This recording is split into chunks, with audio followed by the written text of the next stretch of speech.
ஒரு நிமிஷம் வதந்திகளை வந்து நம்பாதீங்க. ஒரு நிமிஷங்க ஐயா, ஒரு நிமிஷம் பேசுறதுக்கு வந்திருக்கோம். நாங்கள் நமது நலம் நமது விவசாய சங்கத்திலேருந்து வந்திருக்கோம் ஆச்சுங்களா. இப்போ நீங்கள் 3 நாள் வந்து அந்த பகுதியினுடைய பத்திரப்பதிவை நீங்கள் நிறுத்தி வச்சுருந்துருக்கீங்க. இல்லை, பதிவு வந்து நடந்துக்கிட்டு தான் இருக்கு. யாரோ தவறான தகவல் கொடுத்துருக்காங்க. ஒரு நிமிஷம் வந்து 1-2 வந்திருந்தாலும் பதிவாகி வாங்கியிருக்கோம் சார். நாங்கள் ஒரு 4 நாளைக்கு முன்னாடி உங்க கூட வந்து கேட்குறோம்.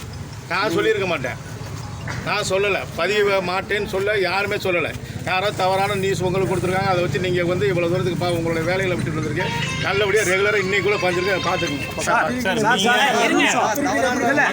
முதல்வர் மக்களோட முதல்வர் நீங்கள் வந்து நிறுத்தி வைக்க சொல்லியிருக்காங்க. நீங்கள் சொல்லியிருக்கீங்க, அப்பவே சொன்னீங்க. நீங்கள் அதுக்கப்புறம் தான் நாங்கள் வந்து பிரச்சனை பண்ணுறோம் அப்படிங்கிறதுக்காக தான் நீங்கள் எழுத்து வடிவில் நீங்கள் வந்து இன்னிலிருந்து பண்ணுற அப்படின்னு சொல்லியிருக்கீங்க. அதுக்கு முன்னாடி நீங்கள் 3 நாள் நிறுத்தி வச்சிருக்கீங்க. உங்க பேர் ஏங்க, ஒரு நிமிஷம் இருங்க. இல்ல என்ன நினைச்சிருங்க, இருங்க ஒரு நிமிஷம். இல்ல அவர் ஏதோ பெரிய இது மாதிரி நினைச்சிருக்காரு, ஜாக்கிரதா. சரி, இல்ல நீங்க ஒரு நிமிஷம், நீங்க பாட்டுக்கு போறாங்கறீங்க. இல்ல இருக்கு செல்வம், செல்வம் ஒரு நிமிஷம். இல்ல இல்ல நீங்க சொன்னீங்கல்ல, நின்னமல்ல அவர் வந்து தலையாட்டிட்டு போறாரு.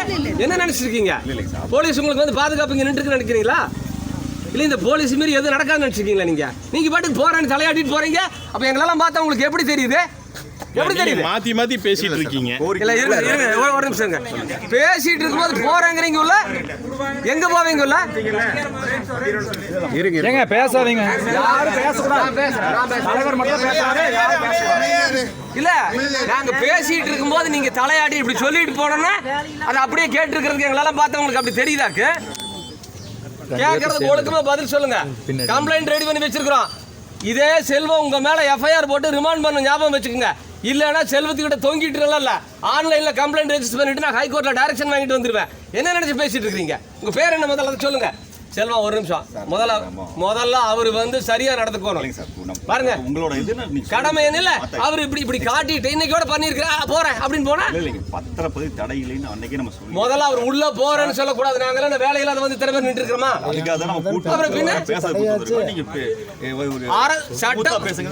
அல்லங்க அவர் ஸ்மூத்தா பேசியிருந்தா நாங்களும் ஸ்மூத்தா தான் பேசுவோம். என்ன சொல்லியிருக்கணும்? கொஞ்சம் நீ தள்ளி இல்லைங்க. நீங்க நடுவில் நிற்கிறத பார்த்தா ஏதோ நான் அவர் அடிச்சு போடுற மாதிரியும் நீங்க இப்படி குறுக்கணும்னு அப்படியே இல்லை. ஒரு அவரோட முகத்தை பார்த்து உங்க பேர் சொல்லுங்க. செல்வ பாலமுருகன். செல்வ பாலமுருகன் ஒன்று தெரிஞ்சுக்குங்க. நீங்க இந்திய அரசியலமைப்பு சட்டப்படி அரசு பணியாளராக நியமிக்கப்பட்ட ஒரு அரசு பணியாள். உங்களுக்கான ஊதியத்தை அரசு எங்களுடைய வரிப்பணத்திலிருந்து வழங்குகிறது. சட்டப்படியான ஆட்சி நடக்குது. உங்களுடைய வேலை ஒவ்வொன்றும் சட்டப்படியாக இருக்கும். உங்கள் வேலை மட்டும் இல்லை, இவங்க வேலை உட்பட சட்டப்படி பண்ணலைன்னா என்ன ஆகுங்கிறது இவங்களுக்கு தெரியும். இப்போ தான் ஒன்று நாங்கள் பயிற்சி கொடுத்துருக்குறோம், புரியுதா? நீங்களும் அதை ஞாபகம் வச்சுக்கோங்க. நீங்கள் ஒன்றும் கடவுள் அல்ல, அல்லது நீங்கள் ஒன்றும் அரசர் அல்ல. நாங்கள் ஒன்றும் உங்ககிட்ட பிச்சை கேட்டு வந்த ஆளுங்க இல்லை, புரியுதா?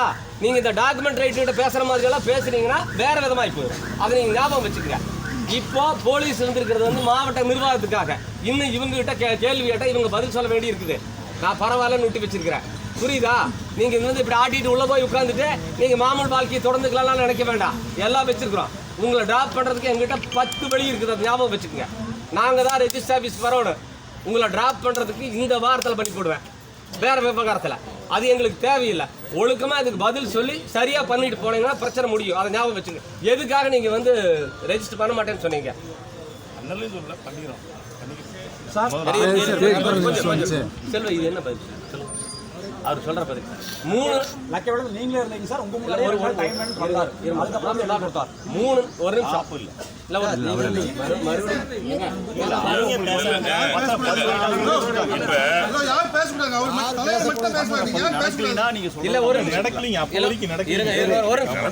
ஒரு நிமிஷம் இங்க பாருங்க. நான் வந்து ஜென்ரலா பேசுறேன்.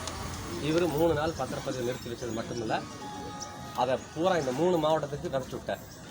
ஈரோடு, திருப்பூர், கோயம்புத்தூர் 3. அதை நிறுத்துங்கப்பா. யார் இது? விளைவு என்னன்னா, இப்போ கிரைய அந்த 3 நாள் நின்னது மட்டும் இல்லை, பணம் கொடுத்து டோக்கன் கொடுத்துருந்தவங்க கிரைய மணி திரும்பி போயிட்டாங்க. இப்போ என்ன சொல்கிறாங்கன்னா, இதில் பிரச்சனை இருக்குது. நாங்கள் 2 வருஷம் போராட்டம் நடத்தி அதெல்லாம் சொல்ல வேண்டாம். அது இங்கே லோக்கலில் இருந்த பிரகாஷுக்கு தெரியும். என்ன ஏன் பிரகாஷ் எப்படி போராட்டம் நடத்தினா யார் யார் வந்தாங்க நடத்தி நிலம் எடுக்கிறது இல்லைன்னு சொல்லி போட்டு பாராளுமன்ற உறுப்பினர் வந்து ஆர்டிஓவும் வந்து மக்கள் மத்தியில் குளியூர் கூட்டத்தில் நாங்கள் எடுக்க மாட்டோம், விவசாய நிலத்தை எடுக்க மாட்டோம், நாங்கள் உறுதி கொடுக்குறோம் அப்படின்னு சொல்லிட்டு மீதி இருக்கிற நிலத்துக்கு அந்த 900 ஏக்கருக்கு பேசிக்கலாம், டிட்கோ சேர்மனை வர சொல்லி பேசிக்கலாம். நாங்கள் அதெல்லாம் ஒரு முடிவு பண்ணியாச்சு. இயல்பு வாழ்க்கை திரும்பிட்டு இருக்குது. இந்த பிரச்சனைக்கு அப்புறம் அப்போ தான் ஒவ்வொன்றா வர்றாங்க. நீங்கள் அன்னூர்லேருந்து கோயம்புத்தூர் போகிற வழியில் 1/2 கிலோமீட்டர் தாண்டா ஏக்கரா 1 கோடி ரூபா, மெயின் ரோட்டில் வந்தால் 3 கோடி ரூபா 4 கோடி ரூபான்னு போகுது. அங்கே 40 லட்சம் கூட போகிறதில்ல. என்ன காரணம்னா இந்த இளவெல்லாம் தான் காரணம். இதிலிருந்து மீண்டு இப்போ தான் ஓரளவுக்கு வந்துட்டு இருந்தோம். இவர் 3 நாள் பண்ண வேலை இப்போ மொத்தமாக வியாபாரம் எடுத்து போச்சு. இனி இதுலேருந்து மீண்டு எந்திரிச்சு நீ ஒருத்த வந்து பூமி வாங்க வருவானா இல்லையான்னு தெரியாது. சும்மா அப்படி சொல்லிட்டு நான் பண்ணிட்டு அப்படி போகிறதுக்கு நாங்கள்லாம் ஒன்றும் காதில் பூ வச்சுட்டு இருக்கல, கடுப்புல இருக்கிறோம். இதனுடைய விளைவு இந்த மக்களுடைய பொருளாதாரம் மண்டையடி ஆகிப்போச்சு. இதனுடைய பின்விளைவு என்னன்னா வெறும் பொருளாதாரம் மட்டும் இல்லை, இவங்க வாழ்விலேயே பாதிக்கக்கூடிய அளவுக்கு ஆகிப்போச்சு. ஒரு பொண்ணு கொடுக்குற இடத்துல கட்டுற இடத்துல இவங்கெல்லாம் சிப்காட்டில் போகுமாமா, இந்த பூமியை நம்பி போய் என்ன பண்ணுறது, இங்கே பொண்ணு கொடுத்து என்ன பண்ணுறது, இங்கே பொண்ணு கட்டி என்ன பண்ணுறதுங்கிற அளவுக்கு இவங்க வாழ்க்கை பாதிக்கப்பட்டிருக்குது. இவ்வளவு பெரிய ஒரு அயோக்கியத்தனத்தை பண்ணி போட்டு ஒன்றுமே இல்லாத வந்தோன்னே இப்படி காட்டிட்டு அவர் போகிறாங்கிறாரு. நாங்கள் சாதாரண எடுத்துகிட்டு போக முடியுமா? 324 பிஎன்எஸ் 324, பழைய ஐபிசி 425, 26, 27, 440 இந்த செக்ஷனில் அவர் மேலே நாங்கள் இப்போ கம்ப்ளைண்ட் கொடுக்குறோம். நீங்கள் எஃப்ஐஆர் போடணும். இந்த கூட்டம் அப்படியே அங்கே ஸ்டேஷனுக்கு வரும். அவர் போகட்டும். நான் என்ன சொல்கிறேன், எதுக்கு பேசுகிறதுக்கு கூப்பிட்டேன்னு சொன்னேன். இதெல்லாம் பண்ணுறதுக்கு இதெல்லாம் தேவையில்லை, நாங்களாம் அங்கே உட்காந்து பண்ணிடலாம். நீங்கள் பண்ணலன்னு சொன்னால் ஆன்லைனில் ரெஜிஸ்டர் பண்ணி போட்டு ஹைகோர்ட்டில் ஒரு டேரக்ஷன் வாங்கிட்டு வந்துடலாம். ரொம்ப நேரம் ஆகாது. எங்கள்கிட்ட எவிடன்ஸ் இருக்குது. அவரெல்லாம் நான் சொல்லலை அப்படின்னு சொல்கிறதுலாம் ஆகாது. ஒரு வாய்ப்பு, செஞ்ச தப்பை திருத்திக்கிறதுக்கு ஒரு வாய்ப்பு.